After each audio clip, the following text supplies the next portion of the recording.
Good afternoon. Hello. I'm Michael Scheffler, Associate Dean for the Arts in the College of Arts and Letters here at Notre Dame, and it's my pleasure to welcome you to Ahead of the Game, our football season lecture series sponsored by the college. Over the course of the season, we've been hearing from faculty members from all over the college on a wide range of subjects, dealing from the early history of the university to musical theater and the Black Arts movement of the 1970s, to the history of the Voting Rights Act, and to 16th century Irish poetry today. But before introducing today's speaker, I'd like to thank our colleagues in the Department of Music and the program in Sacred Music for allowing us to use this beautiful concert hall. I'm especially grateful to Peter Jeffrey, Margot Fassler, Janet Rudasix, Matt Haynes, and Daniel Stein for all of their help. I'd like to acknowledge our student assistant, Emily Hannon, Chloe Leach, who worked with our speakers to make the series happen, and Megan Snyder, Senior Administrative Coordinator in the Dean's Office, for her help today. Our speaker is Sarah McKibben, Associate Professor and Chair of the Department of Irish Language and Literature. Professor McKibben has published widely on Irish poets and poetry of the 16th and 17th centuries, and her research has been funded by the American Council of Learned Societies and the National Endowment for the Humanities. Her talk today, which considers a late 16th century poem directed to the rebel leader Red Hugh O'Donnell, is part of a book project on poetry and colonialism in early modern Ireland. Please join me in welcoming Sarah McKibben. Thank you. Good afternoon, everyone. Oops. Let's see if this is working. Can you hear me? Yes. Grand. Okay. Okay. There we go.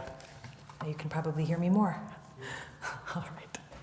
Díomh, is mór an pléisiúr dom a bheith anseo war measc chun mo chuid oibre riant live. Good afternoon. It's a great pleasure to be here with you all today to share some of my work. Looking at a poem dedicated to a fighting Irishman. This is very loud. From 424 years ago. And in the course of the discussion, also dissecting the notion of the fighting Irishman itself. But before I start, you guys need to learn some Irish. Ndi Abu means go Irish, okay? So let's just all practice. Ndi Abu. Excellent. One more time. Ndi Abu. Okay, just very important. We have pins in our department because we're awesome. All right. Okay, so my talk today has 3 sections: a sketch of the tradition of speaking for the native Irish, an explainer about bardic poetry, and an examination of a particular early modern, in this case, late 16th century bardic poem. So let's begin. Long before Irish writers made a habit of regularly scooping up international awards for literature, the Irish were frequently spoken for. Notwithstanding their own voluminous production of texts, for centuries the Irish were represented negatively and indeed ventriloquized in texts about them in the master languages of the day, Latin and later English. The outsider who composed the most influential book-length description of Ireland was Gerald de Barry, aka Gerald of Wales, or Geraldus Cambrensis, a Paris-trained, careerist, clerical pit bull, always spoiling for a fight. He liked to excommunicate his opponents. And an astonishingly prolific, self-promoting writer and sometime royal clerk. Gerald was closely related to key agents of the first partial English conquest of Ireland, the founders of the eponymous Geraldine dynasty. Gerald's late 12th century Topographia Hibernica, or Topography of Ireland, relayed superficial second or third-hand information about Ireland gained from 2 visits just to parts of the East Coast, some of it probably made up to pull his leg. Gerald emphasized his personal experiential knowledge of things he hyped as entirely unknown, and claimed to relay that information out of a disinterested love of truth.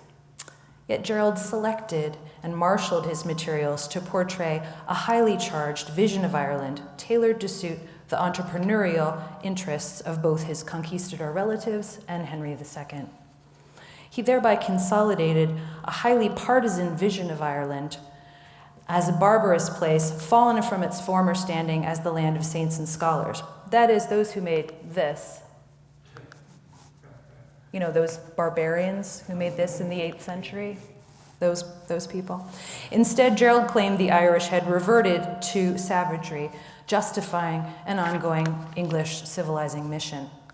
In the topography, Gerald renders the land, flora, and fauna of Ireland as appealingly as possible, complete with lovely illustrations, but relentlessly derides and dehumanizes the Irish people.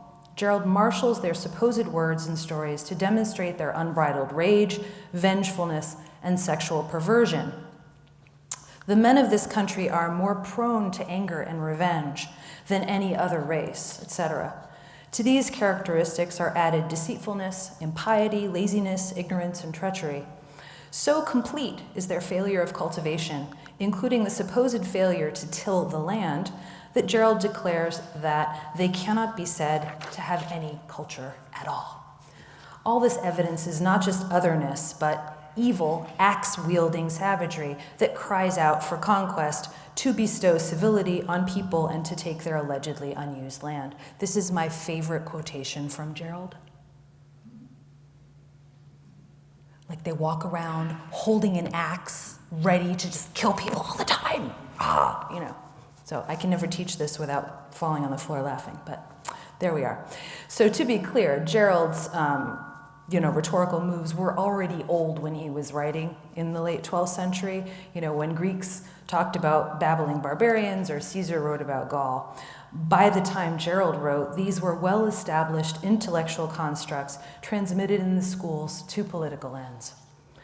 Gerald remained an authority for centuries on the long-standing barbarousness of the Irish and the antiquity and legitimacy of Anglo-Norman, or specifically Fitzgerald, claims, while modeling an objectifying, ventriloquizing, prototypically anthropological relationship to the native Irish. The Geraldian tropes he popularized recur in myriad 16th and 17th century texts, rehearsing Irish incivility, backwardness, brutishness, etc., as requiring English intervention. Yet there is a telling shift between Gerald and the early moderns. Gerald largely authorizes English dominance by speaking for the Irish through indirect speech, only occasionally having Irish prophesy their own defeat. Later descriptive texts, that is, from the early modern period, often place words in the mouths of the Irish to make them testify to their own lack. The Irish are set apart from civility again and again, as in Andrew Boord's 1547 first book of the Introduction of Knowledge, perhaps the first continental guidebook in English. Boord's illustrated poetic travelogue and phrase book portrays a snazzy Frenchman, a strong, if indecisive, Englishman, and, wait for it, so just one more detail about this. So we have the Frenchman kind of nicely dressed, the Englishman a little bit lacking in the sartorial department. That's because, as the text explained, the Englishman sort of can't make up his mind, but once he does, no one will be able to vanquish him. But look at what the Irishman looks like, all right? He has both anger management problems and lice.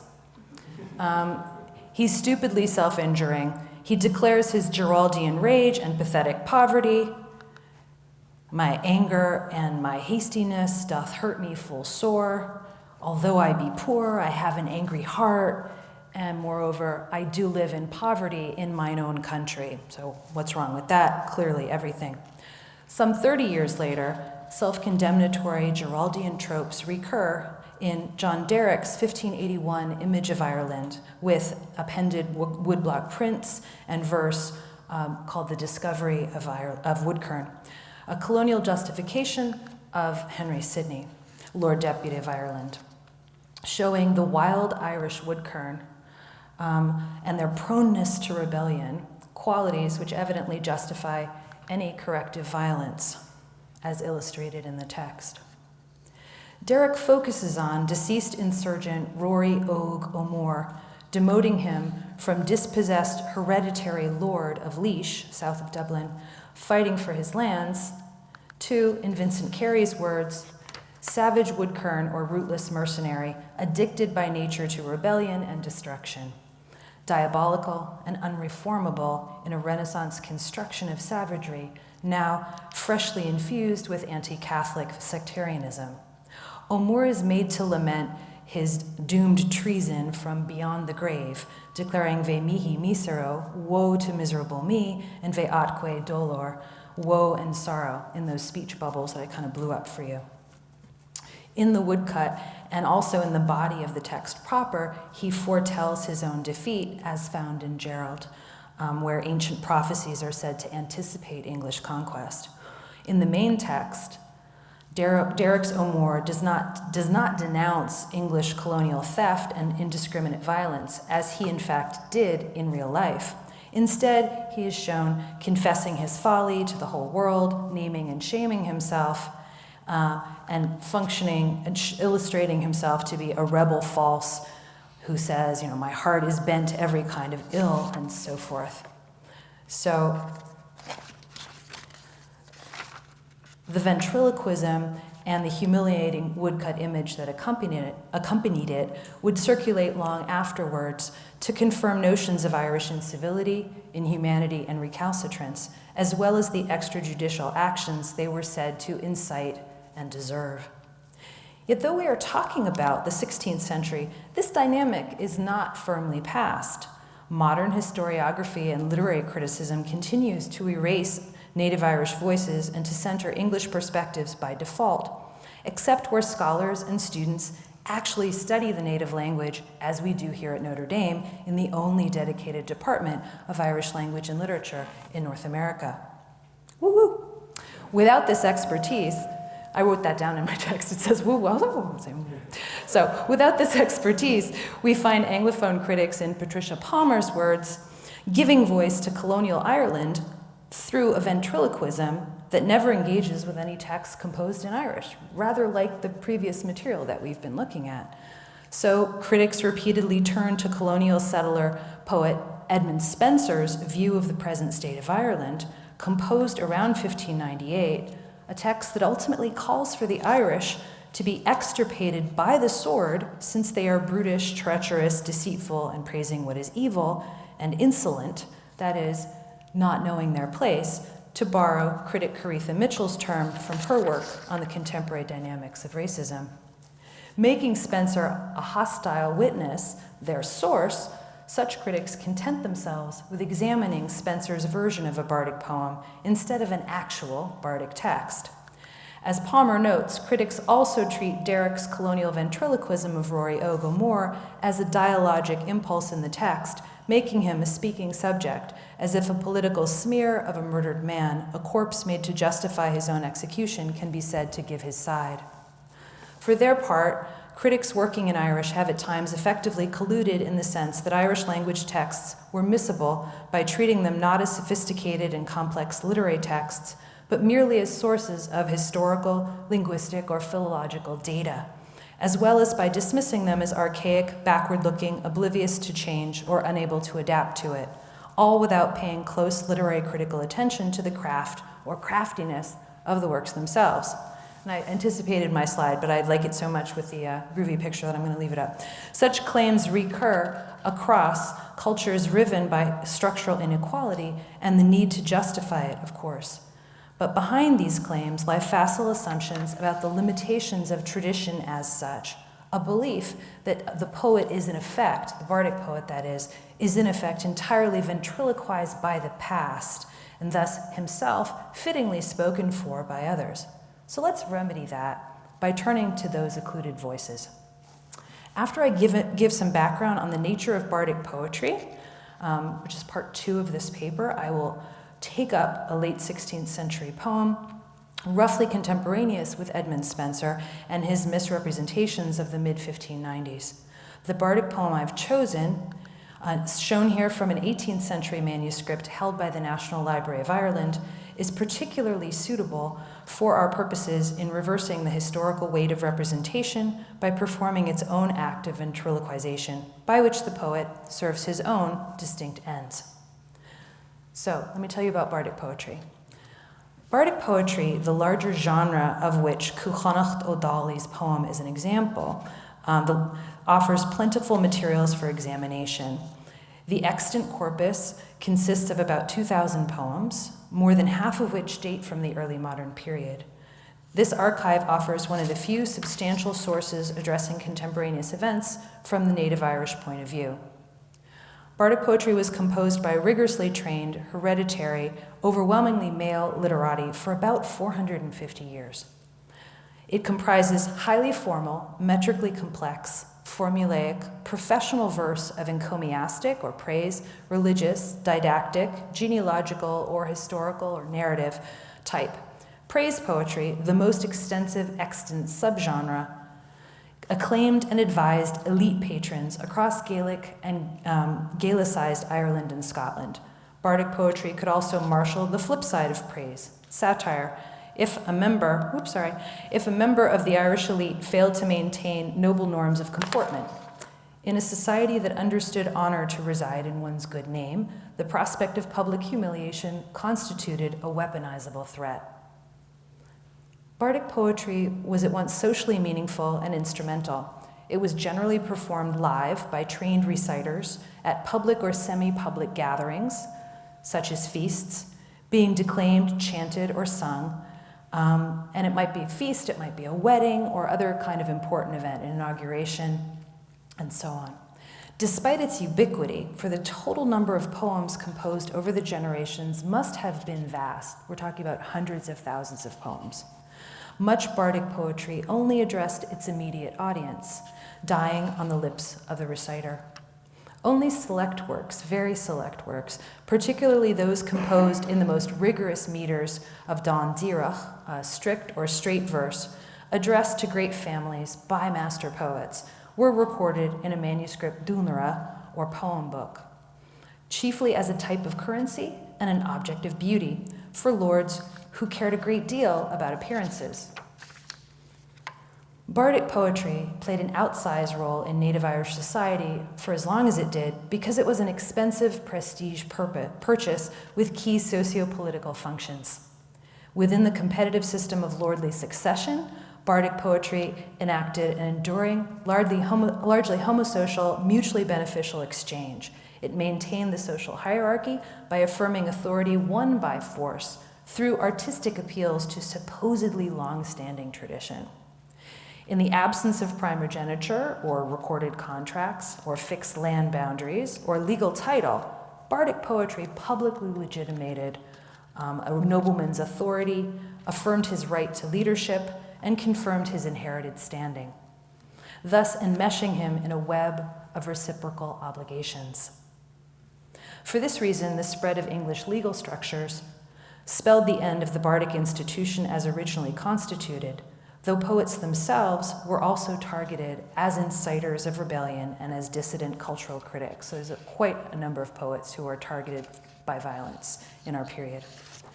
The professional poet typically proclaimed, as Damien McManus puts it, that in exchange for fleeting wealth, patronage in tax-free land, livestock, and gear, the poet offered immortal fame, which you can't live without.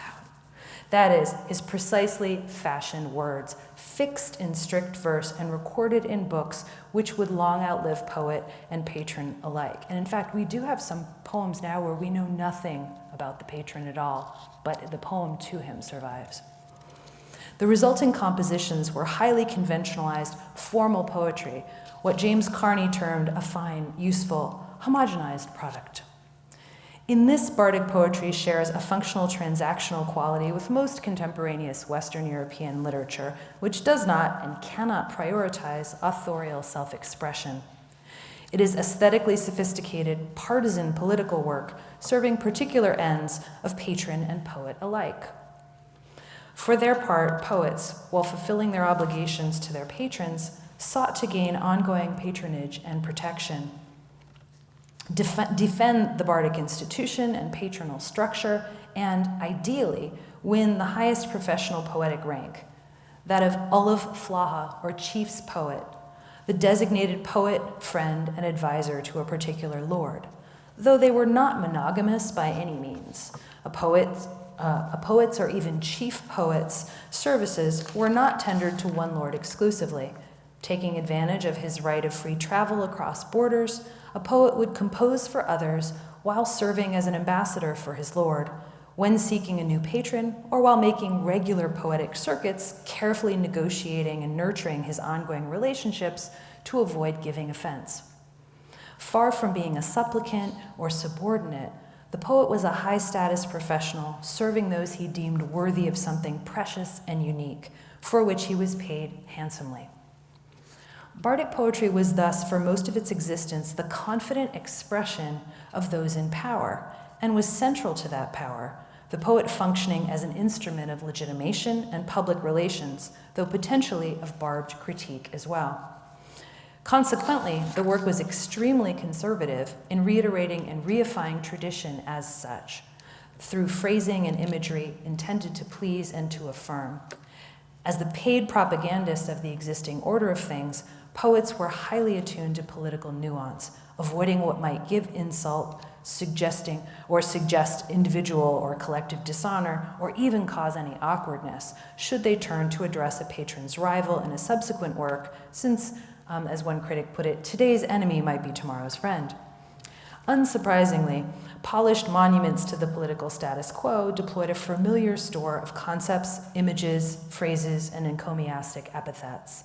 All subjects are praised for upholding their ancestral traditions of hospitality and generosity, to encourage more of the same, while the male subject is almost unfailingly represented as a paragon of masculine attractiveness who causes ladies to stare and even leave their husbands, and who exemplifies the noble ideals of martial prowess, learning, and judgment.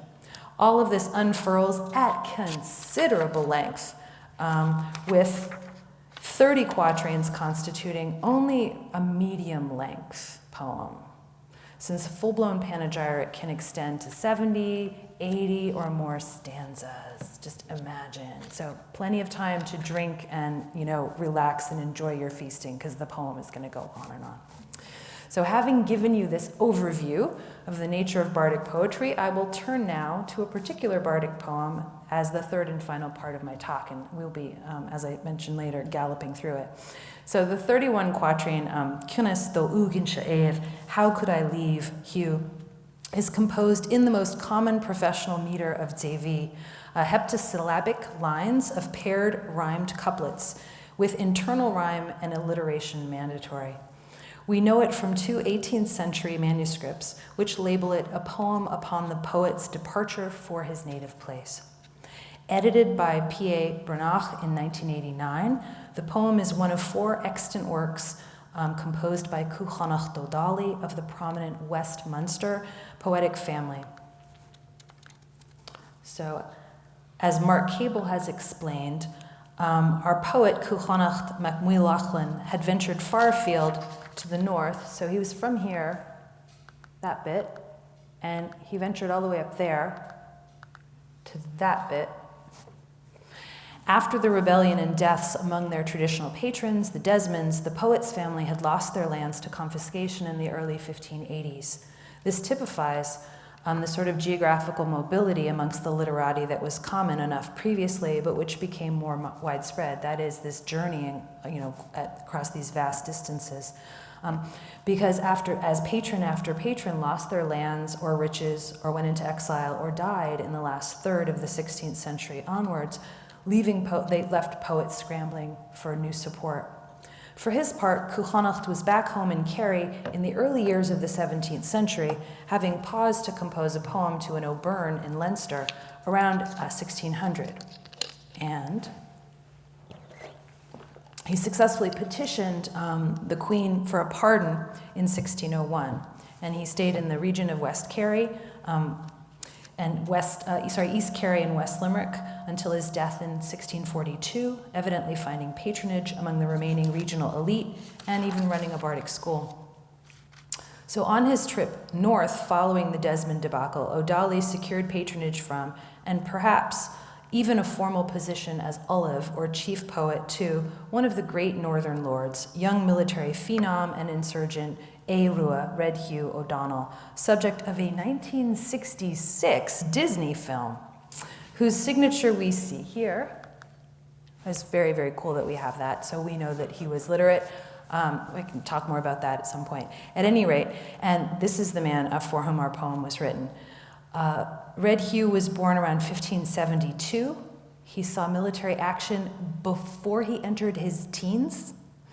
And he and some elite companions were lured on a boat, on board of an English boat with promises of wine, only to be taken captive in September 1587, when he was in his mid-teens, in an English attempt to forestall an impending alliance between the great O'Neill and the O'Donnell families, which was not actually prevented since it was sealed by a double marriage subsequently, or sealed by a second marriage after a prior alliance. At any rate, following one earlier breakout in January 1591 that failed, leading to near constant close confinement in shackles, Red Hugh seized the opportunity to escape from confinement, from prison, when he was unshackled to eat at Christmas 1591, using bribes and a length of smuggled silk rope. He had been imprisoned for more than 4 years of his teens. His companions, including the surviving insurgent Desmond lords from Munster, from Westminster, whose defeat had sent our poet seeking more patronage elsewhere. And surely they shared their own tales of outrage, so that prison became a university for rebels, as it has in many other instances historically. In turn, Red Hugh, hardened against the English who had imprisoned him and treated him harshly and forced an escape, after which his 2 big toes had to be amputated, emerged to find himself challenged to rebuild his lordship after his enforced absence, during which his father had descended into premature senility.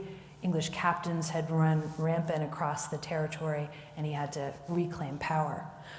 However, his mother had been quite ruthless in killing his rivals while he was imprisoned, and he was pretty ruthless himself, and he managed to recapture things and then make a strategic submission to the English, saying that he would be good, etc., in the summer of 1592. But actually, he joined Hugh O'Neill in rebellion and open revolt by 1594, and he was one of the 3 lords who led the Irish insurgency during the 9 Years' War. So they won a series of impressive victories, much to the surprise and shock of the English, and they were still on the winning streak when this poem was composed. At some point, our poet joined them, and this poem, judging from internal evidence, was composed between the spring of 1597 and the end of 1598.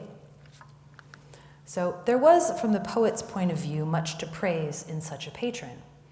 Though young, he was the very prototype of a man of action, with military successes and triumphs over adversity, already lord of his name by about the age of 20. The praise would practically write itself. Yet what we get in our poem is not a straightforwardly legitimating encomium, or praise poem, foregrounding the patron. Instead, the poet approaches a slant, focusing instead on a quandary he faces. Cunas the ugan shaev, da goran mintin dain tev, geata magneth rin da roth drimre cadrev machampan. That is, how could I forsake you, even if I were to set my mind on one place, and though my reason tells me to turn my back on my friend's company? With that opening interrogatory and stressed pronoun and intensifying suffix appended to the first-person verbal form, just to get geeky about it, the poet makes himself and his dilemma central, his simple language authenticating his seeming distress. Evidently, he's considering leaving his patron, whom he addresses with the intimacy of a first name as a dear companion, but he cannot bear the idea of doing so, asking himself how he can even think of doing what he frames as turning his back, i.e. being really disloyal, on his comrades' fellowship. The poet appears to be facing this crux, or this problem, by raising the question of disloyalty or betrayal, by using that phrase. It's a very charged phrase in an Irish context, to say you're turning your back on something. It's often used to criticize people. So arguably, he's raising it first to inoculate himself against the charge before reframing it. So what's wrong with leaving the patron to return home? Why not? Any departure risks giving offense by implying that the poet is unhappy with the patron's company, dissatisfied with his patronage, or eager to supplant him with another. Bardic poets sought to maintain warm relations with all of their patrons to enable further patronage. The poet must exit gracefully without making Eru feel unloved, rejected, or abandoned, particularly given that O'Donnell, though young, was a famously punctilious patron. He once rejected a poem because the poet had not technically arrived at the degree of formal training required to address someone of his stature. Perhaps O'Donnell was owed patronage and merely dangled the prospect of departure, though we know he did leave at some point afterwards, to try to elicit overdue or supplementary payment, even if patronage were ongoing. As for the Olive Flaha, or chief's poet, which O'Donnell may well have been, a particularly exemplary work would prompt a suitably munificent supplementary reward. To recognize the poet and the patron's own refined judgment, likely the poet really did wish to leave, but hoped by means of a rhetorically adroit parting poem to kind of soften the blow, to ensure good relations, ideally maybe even turning a potential insult into a compliment. To do so, O'Donnell transforms one challenge into another. That is, the challenge of casting his departure in mutually flattering terms becomes the supposed difficulty of being caught between competing desires. Thus, O'Donnell goes on in stanza 2 to lament how hard it is for him, torn between going and remaining. For though he is permitted to journey, his will is loath to set out. Having stressed how wrong it would be to leave his patron for 2 emphatic stanzas, the poet next considers how right it would be to return home for the following 2. His rightful love for his home and people importunes him to leave. Moreover, he reflects, waxing philosophical and appealing to the patron's fellow feeling. Everyone yearns for his native place, and of course upbringing has more power over me, since kinship properly asserts a prior and greater claim. That said, in stanza 5, he swings the pendulum right back against the desire he's just expressed for 2 stanzas, as he asserts that departure from the O'Donnell kin is not right, it is improper to put before him at all, contending that he feels troubled and disheartened by it, and that he wonders at his intended journey.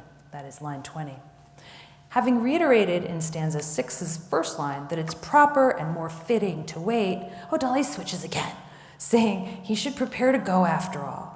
Then, in stanza 7, he pivots from his internal debate about the propriety of leaving and his sort of competing emotions about it to the dangerous prospect he faces in returning home.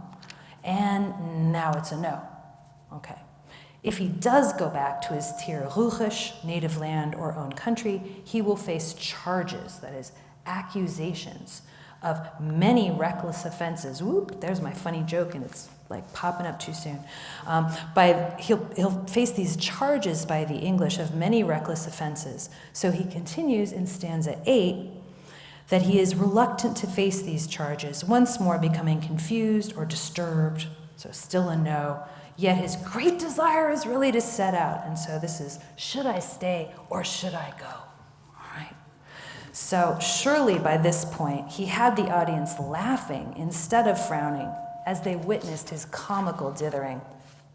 So having raised the dangers, the specter of the dangers he faces back home in Westminster from English, sort of antithetical, scary English people who will be after him, he elaborates for nearly the rest of the whole poem, some 21 of the remaining 23 quatrains, that is right through stanza 29, on that projected English threat. Indeed, the prospect of those dangerous English words takes up the remainder of the poem, or about 3/4 of the total, as he ventriloquizes them, imagining their words first indirectly and then more directly, and foregrounds them in his text.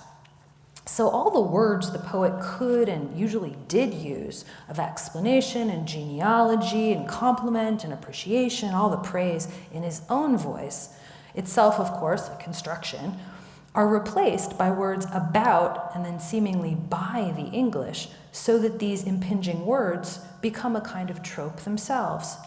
This would be why some historians have cited this poem as evidence that poets knew what the English said about them.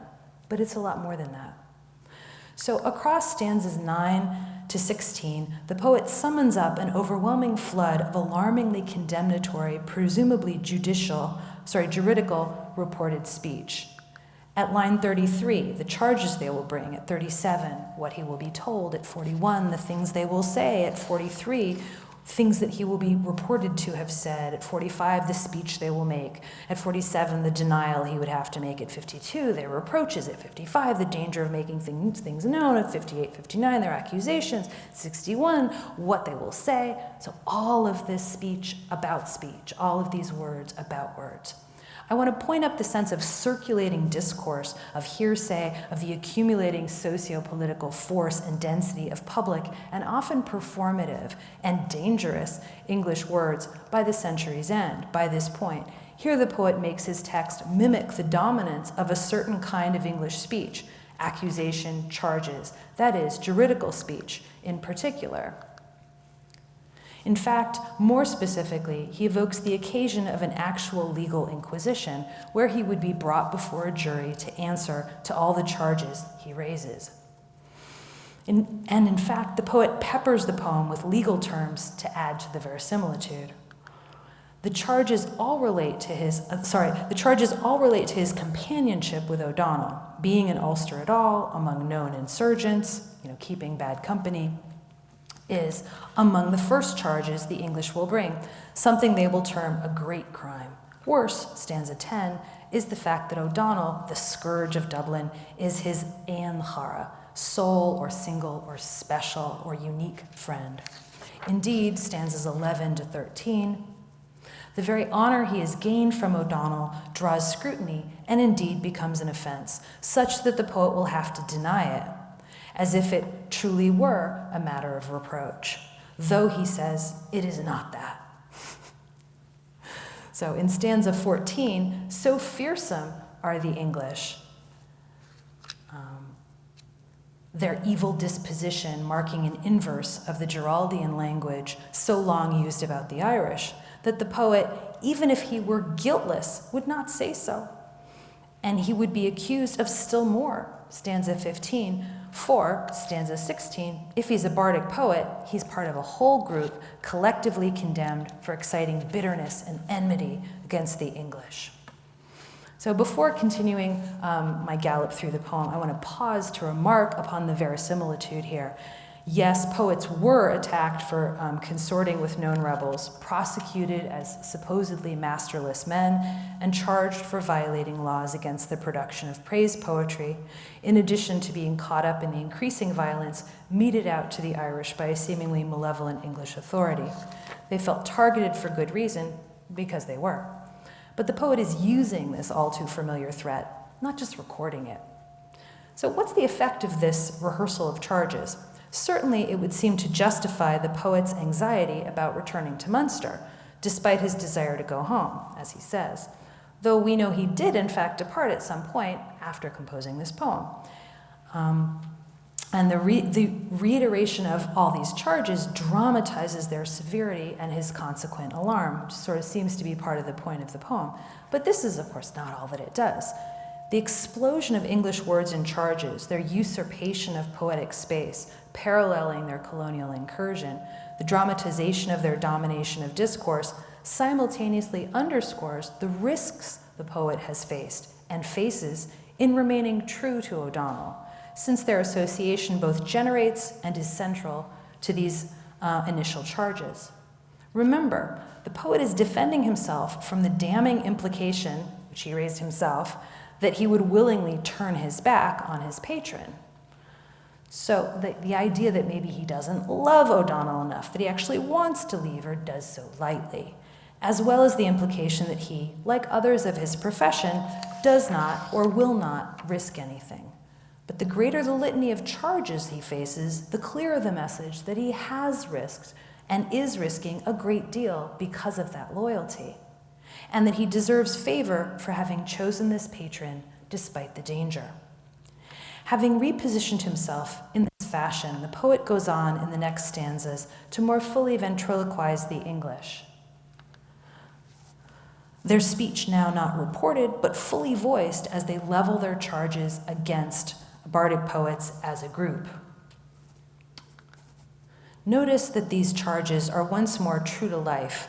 Recall Edmund Spenser's complaints about the poets, which are echoed in more official documents, that they just, they praise evil and they are, just inciters of bad behavior and so on. So the poems insistently reiterated celebration of hereditary claims is referenced, and we also have the reference to ancestral pride, the use of prophecy, and incitement to resistance. According to the English, stanza 17, poets extol the nobility of their forebears to the Irish and declare to them that Banava, that is Ireland, is their due inheritance. In stanza 18, the poets make the Irish minds fill with pride by celebrating their ancestry. In stanza 19, poets maliciously seek to cause dissension and foretell evil and turmoil. Then in stanza 20, the English conclude that O'Donnell is indeed personally guilty in Geraldian terms. You yourself, like all of them, are pleased to praise their crimes, they say, saying he deserves any injury he gets and that inciting evil doings is part of your nature. Let us think of the implications of these stanzas condemning the bardic institution. The poet was first found guilty by association with his patron, but now he's attacked for pursuit of his profession.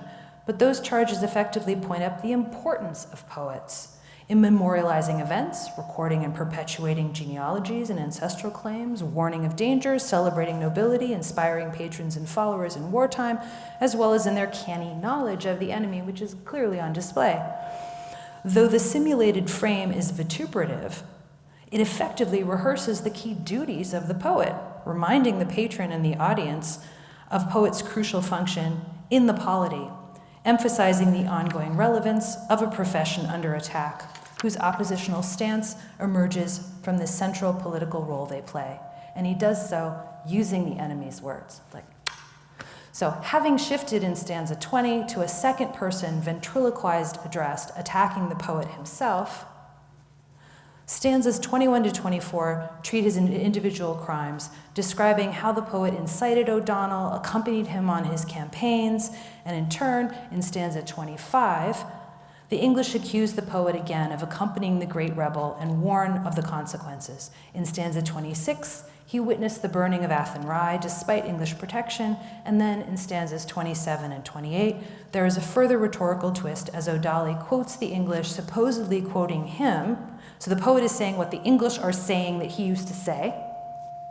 That is, what they will charge him with having said, so that the whole that the thing that he would have said, or that he will be said to have said, is that whole swaths of the country had true grievances against O'Donnell and his men for all his military successes, for which the English apparently sort of threaten him impotently.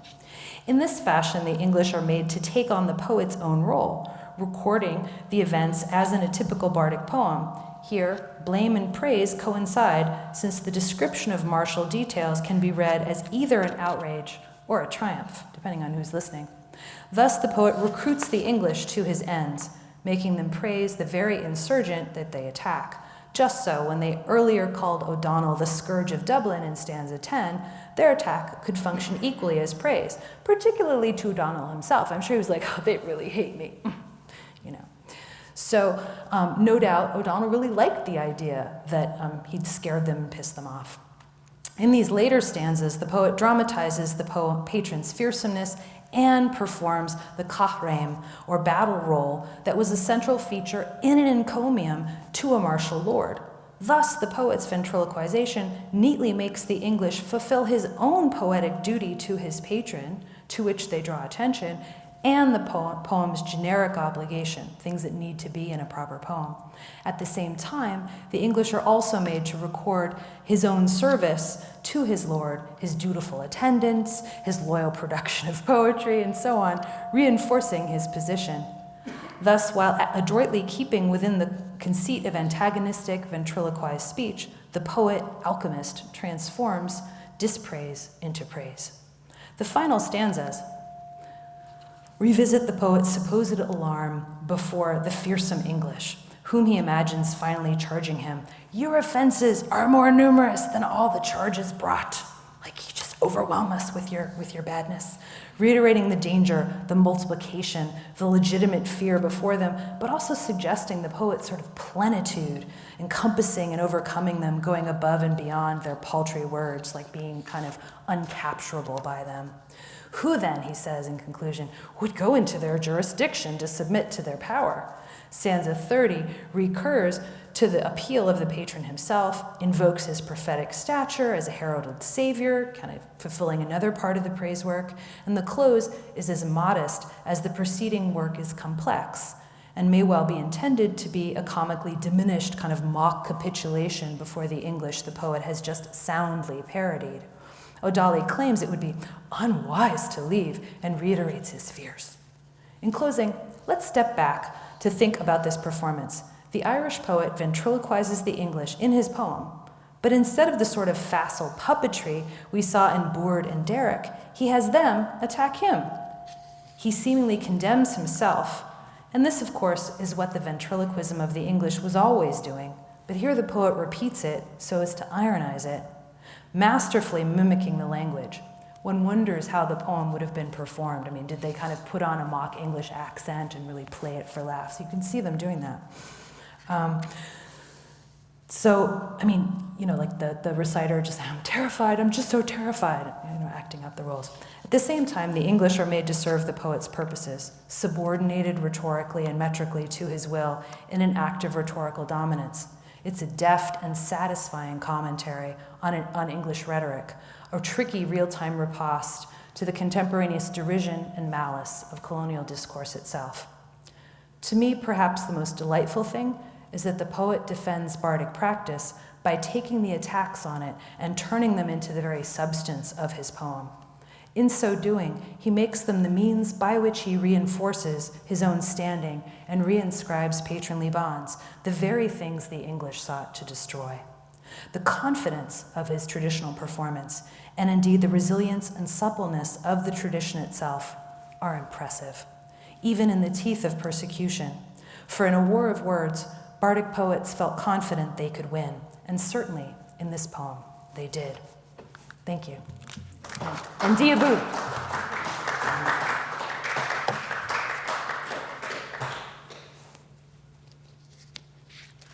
I'll be happy to take any questions. However, it's very hard to see. Michael. Thank you for that presentation. It's fascinating material.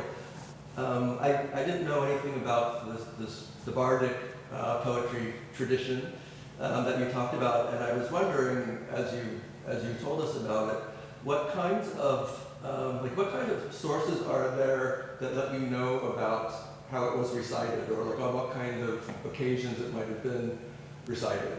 So we have evidence from poems themselves where the poets refer to occasions for poetic recitation. So, and that tells us that, there's a group and that you're appealing to the group. And then we have some so late tradition, very late in the tradition, some descriptions, and then some sort of retrospective descriptions of how things worked, or, kind of like people would stand up, and we know that we have references to the rakara, the reciter, and his role. And that makes it really interesting, particularly in this poem, because there's all this ventriloquism going on, including the poet's own words are also being, spoken by someone else. So, like, the density is really quite astonishing. But that's how we know about it, is from a variety of sources. We have materials, teaching materials, because there are poetic schools typically run by particular prominent families.